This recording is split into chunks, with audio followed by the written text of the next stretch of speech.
Uh, Good morning, students. Welcome back once again. This is module number 6. Today we will go further into solar energy collectors. Previous class also we studied about solar energy collectors with different types of collectors. This class we will study little bit more details about different solar energy collectors. Their actual physical mechanism, etc. Especially about non-concentrating type of solar energy collectors first, that we called as flat plate collectors. And we know that flat plate collectors are not usually used for high temperatures. They are usually used for low temperatures. Okay. Example is flat plate. Previous class we found flat plate collectors where glass box is used and water is circulated through it. Typically water is circulated where temperature you can reach a maximum of 90 degrees Celsius or so. Okay, not more than that. At 100 degrees Celsius water boils. So here temperature is much less than that. This kind of water is typically used for various purposes, like for cooking purposes. This is used in huge hotels and in lodges. For various other toiletry purposes you can use, and even for industrial purpose also this kind of water is used. Various industrial processing like timber industry, chemical industry, okay, plastic industry, this kind of water is here. So mainly because this is obtained from nature free of cost. Without spending any fuel, you can heat up your water up to this temperature. Okay, that's a big blessing. Okay, in nature, obviously it's a blessing. So this is used to heat up to this temperature. And beyond that, you can use any other man-made fuel sources which can be used to increase the temperature further up. Okay. And as I told you already, this is in the form of a rectangular box with a panel at the back side. Panel typically absorb the heat energy and transfer it to the water or liquid flowing through the pipes. So these plates, this is usually metal plates with some coating over it, so that its absorbing capacity is enhanced, increased. So it absorbs readily all the heat energy and transfer to the fluid, so liquid flowing through the pipes. Okay.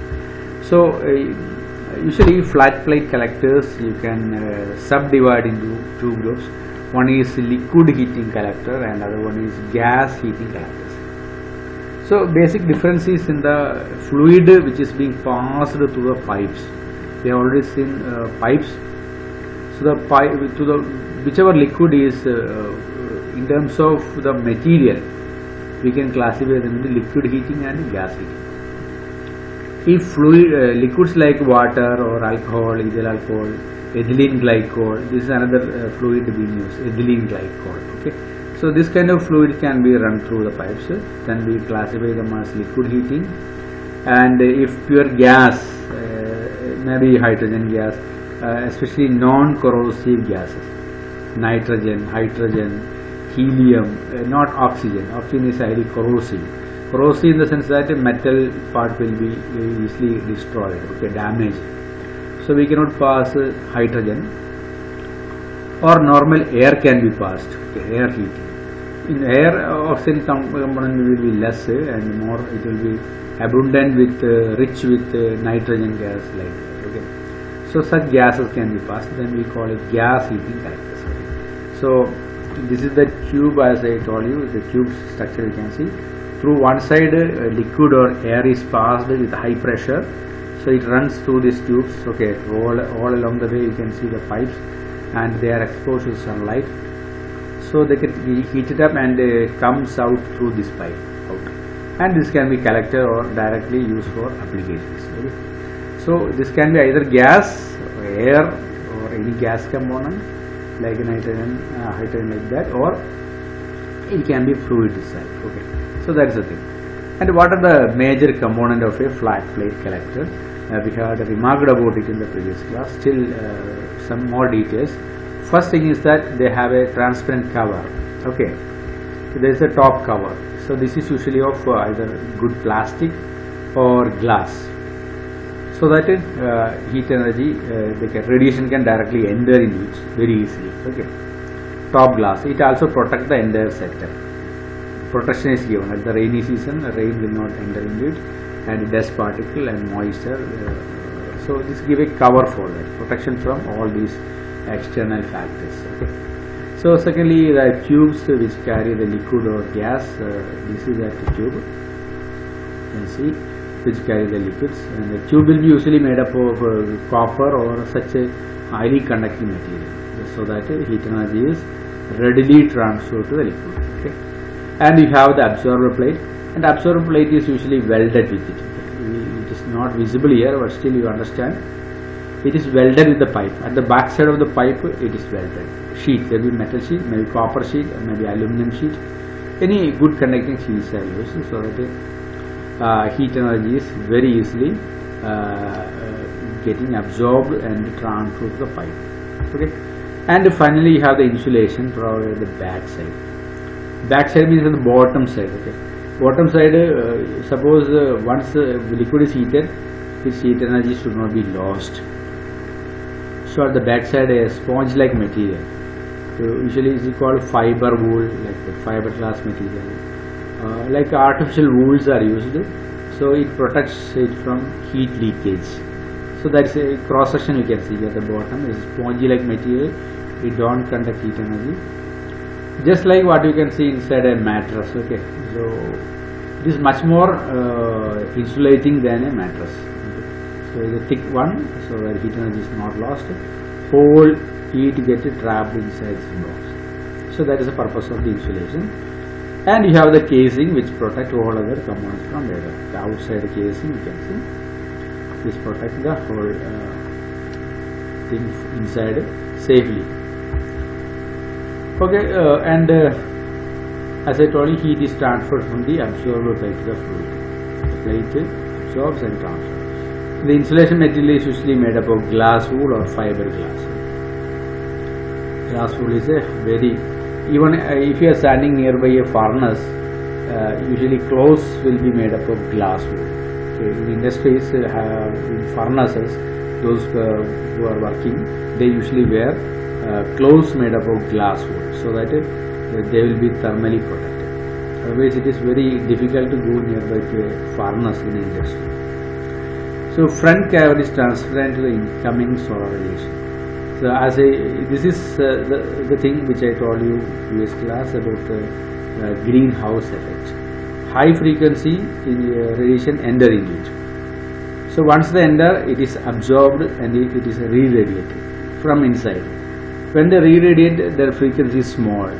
So their frequency is small, so they cannot come out. So they trapped inside. So what happens? So liquid absorb all this energy. So you can protect heat leakage. So this is made possible because of the greenhouse effect. That's the thing. Okay, greenhouse effect. Again, and for water streams, absorbable plate can be of any metal, plastic, rubber. Okay, so the plate can be usually made up of metal, so only then we can achieve highest efficiency. And for reducing the cost, people may use plastic, rubber like that, but that will lead to inefficiency of the device. Okay, and this is very important. The plate which is absorbing the radiation, that is usually coated with black paint. The reason is that black paint would not reflect light. They will absorb all the radiation, so that is beneficial for us. So usually plates are coated with these kind of special kind of paints are available, so that is coated over it to maximize radiation absorption or energy absorption or heat absorption. And the tubes are welded to the absorber plate to make effective heat transfer to the fluid. Okay, so tubes are usually welded over it. That just like in an air conditioner, you must have seen above. certain plates are there and the tubes are welded over it. Okay. So still liquid heaters have some demerits. One of the demerit is problem of freezing during winter. Okay, in European countries and even in northern India, this is a big problem. During winter season, temperature lowers too much, reaches up to 0 degrees Celsius. So what happens? Running water will get frozen inside the tube. Once they frozen, their volume increases, so pipes may get broken. Okay, because when water freezes down, its volume increases, so what happens? Pipes may get broken. This is one of the problems. So people usually go for gases, air heating method. In air heating, they don't get frozen down. So even in winter season, it may run smoothly. Okay, so usually people do what? They mix up water with ethylene glycol. This is a method to avoid breaking of pipe system. Okay, when you mix with the ethylene glycol, what happens is that its freezing temperature goes further down. Suppose water is freezing at 0 degrees Celsius, it may freeze at minus 12 degree or minus 20 degrees Celsius level. So that is a beneficial. So usually water is mixed with ethylene glycol to prevent the freezing problem. Okay, this is a disadvantage. So and corrosion of metal tube, there is also a problem. Water is running through the pipes 24 hours, so they may react with the metals and metal corrosion, damage may happen. So this is also a demerit of liquid heaters. Leaks in water circulation is another problem. If there is some breakage or any hole somewhere with the elapse of time, so that is another big problem. Leaking is a big problem in huge solar water heaters. Okay. Now come to air collectors. So air solar collectors. So what is happening is here pipes are not so small. You can see big hole. The whole space is used to heat up the gas. Through one end with high pressure, air is let enter into the box. Okay. So now it is inside the box and the air get heated up heavily, and to the other side this is taken out. This is taken out. So it is very fast process compared to liquid heater.